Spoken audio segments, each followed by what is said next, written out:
One of the lasting influences of the Civil War on the people in Maine, in fact the people of all northern states, was that not all of the men who died in battle could be returned to their home states.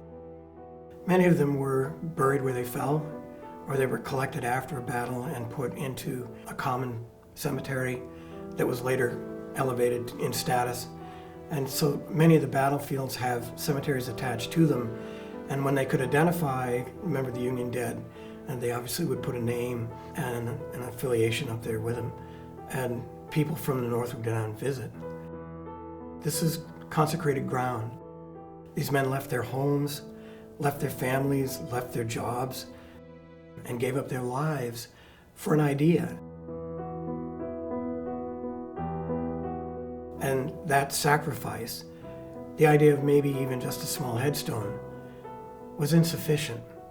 So a number of the regiments thought it was appropriate that they do something more, that they commend the service of these men who died and those who lived by erecting monuments in their honor.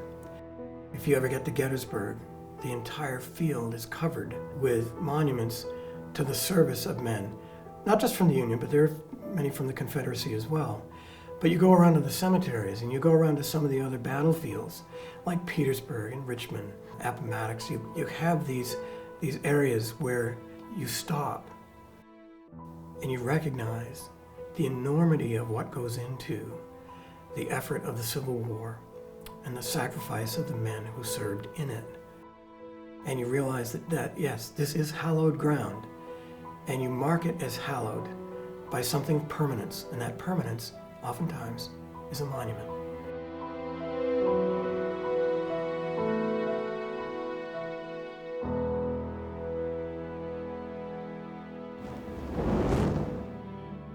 Thanks for watching.